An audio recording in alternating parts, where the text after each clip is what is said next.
calls out there that I'm going to have to, kind of like hang out with and just get it when I want it. That's what was going on because, like, what they were saying in the reports is that Wendi just had this single but fast single woman lifestyle that she loved. She loved partying, giving parties, at the complex. Obviously, she loved going out in the town. She loved meeting strange men. She loved drinking, getting drunk, and she loved promiscuous sex. So she had several. Remember, she had several boyfriends and several actual affairs. So, in her mind, the reason we call this story today, Ky, the seductress dying for love, is because he died, and in my opinion, so she can have all the love she wanted from everybody in town. Can you believe that? I mean, with her background, I can't believe it.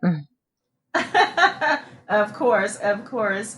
So now, what we found out later was that, well, according to the authorities, and even my own personal opinion, and Ky, you can vouch for this. Pretty much, I just kind of gave a motive a little bit at that point.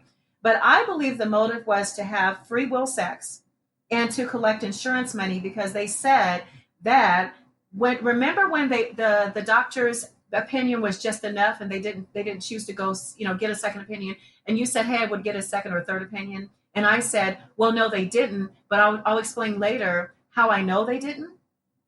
Okay, so how do I know they didn't get another opinion about his condition? Because they sued the doctor for several $1,000,000 and won the lawsuit. So it was the same doctor. So the money from the lawsuit, she figured, hey, instead of waiting for you to die, which you obviously have extra insurance somewhere, maybe because your husband was already sick, right? I don't know. It's probably harder to get insurance once you have cancer. But let's just say there's another insurance policy out there. Like the authorities and detectives said, all the experts, they said, had she just been patient, had she just waited for 3 years, she'd have all the money from the lawsuit because they're not going to spend several $1,000,000 necessarily, in those 3 years because he had good insurance to cover his medical and all of that. So she would have had A, the money from the lawsuit, B, her husband would be out of her life, C, she might have had additional insurance because knowing her, she probably took out additional insurance, right?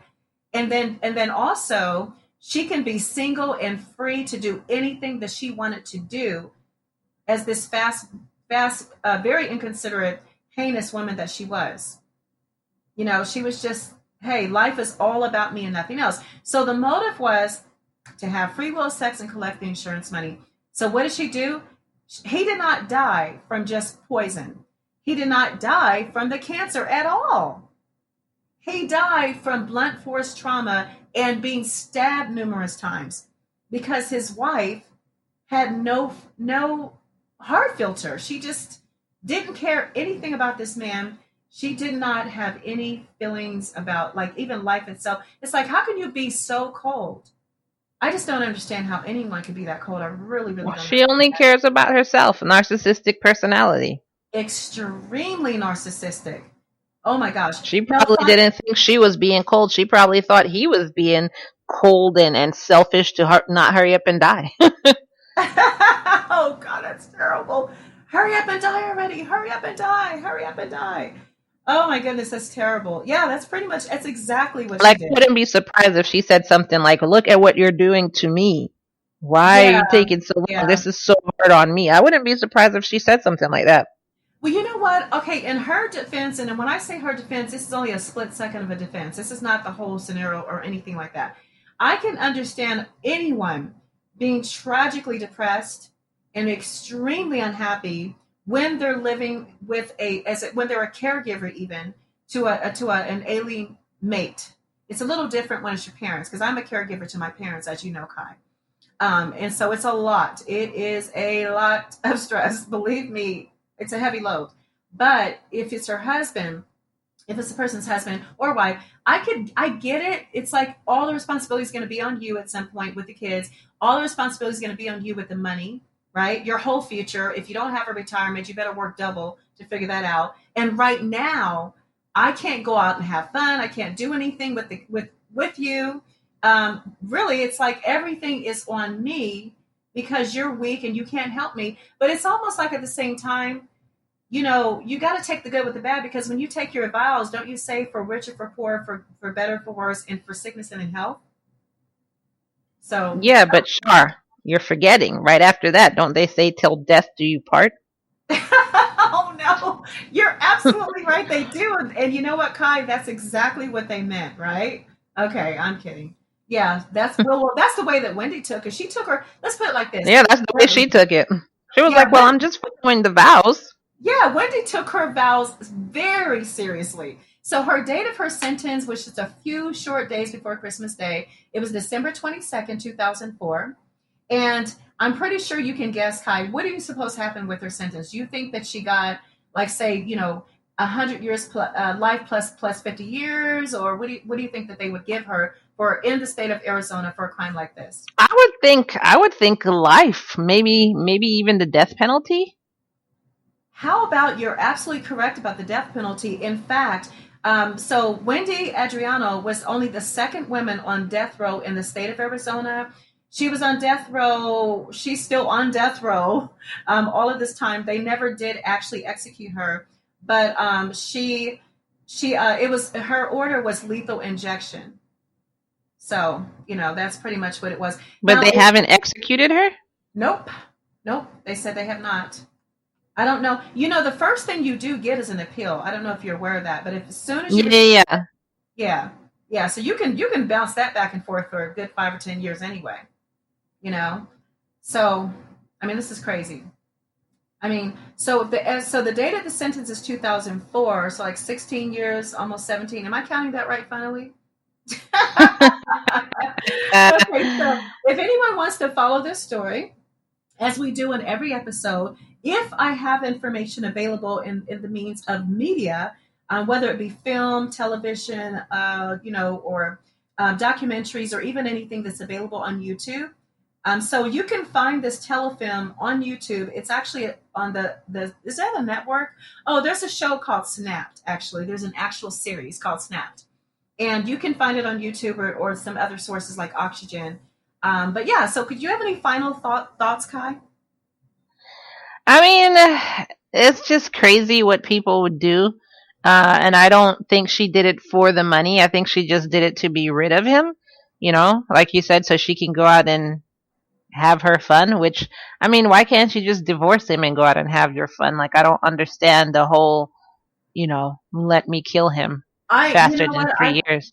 I totally agree. And do you know that some of her boyfriends, at least two of them, in interviews said that Wendi Adriano made it very clear she was not married at all. She didn't wear her wedding ring. She said, "I'm single and free. Let's do this." And one of them left her shortly after he found out that she was married. And the others were like, "Oh my God, I can't believe she did this, but I didn't know she was married." So yeah, I think it was because she just wanted to live this single free life. Maybe the children were bogging her down in some manner. Maybe she just felt like, why couldn't we just keep riding the boat around the lake, so to speak, and having wine and, nice dinners? Why do we have to have all this pressure and responsibility of life? And then now you're dying too. And I didn't sign up for this illness, and all these other responsibilities. So again, if anyone would like to follow the story, it's Women on Death Row. If you look it up that way, and so that's the execution of Wendi Adriano, or the I murders of. can't believe she's still on death row, though. Yeah, they said at the end of the report that they sentenced her, but she wasn't killed yet. I mean, there's people that've been on death row for 20 years. The average person's on death row at least, what, 8 years? They don't just kill you just like that. It takes forever. There's so much Which to me, paperwork I involved. mean, I don't know. Because sometimes they have innocent people on death row, so I was going to say that's stupid, but then sometimes they do have innocent people on death row because, Yeah, our system. So absolutely. I don't know how I feel about that. I know how I feel about it. They should have just taken her off this earth years ago. I think it's ridiculous. I mean, there can't be that much paperwork in the world and red tape in the world. This woman was just beyond human. She's just she goes in the history books with the rest of them. It, I mean, to be the second woman on death row is embarrassing enough, though. In your state, like, wow, who does that?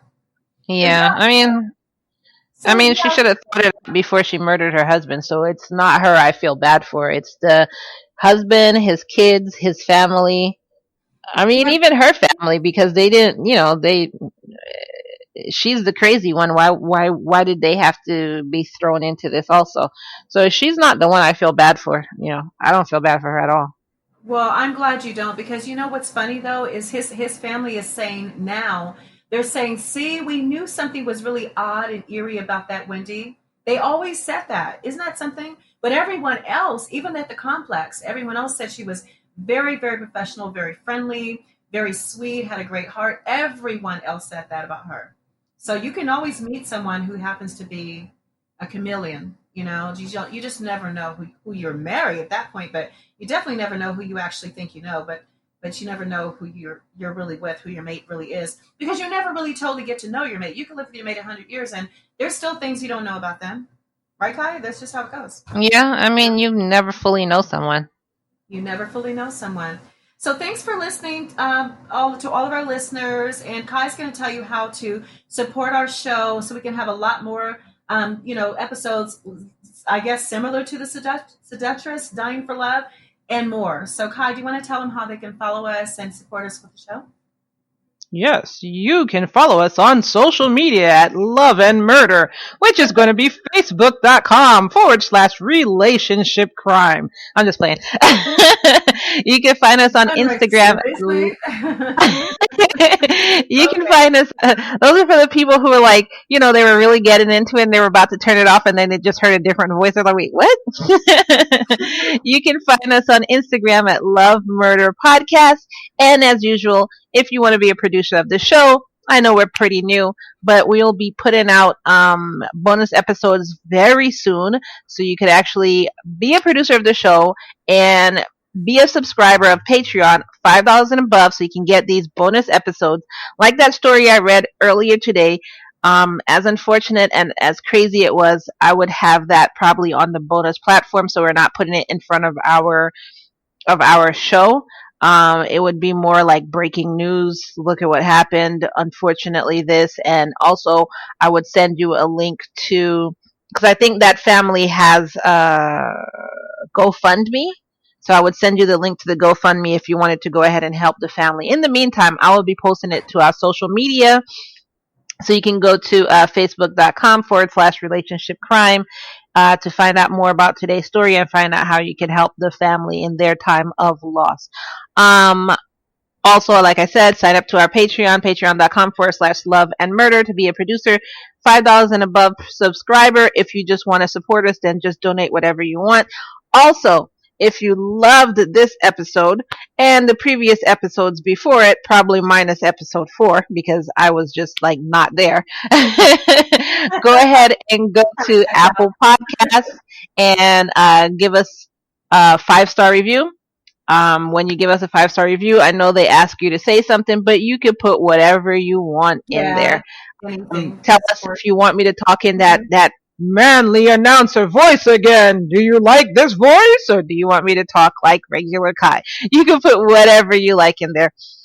But that's how you can go ahead and support us. Get Char out of the desert. As usual, let her come over to where normal people stay, 4 seasons. Or help me, get a new headset, new microphone, and just bring you more stories of love and murder, unfortunately.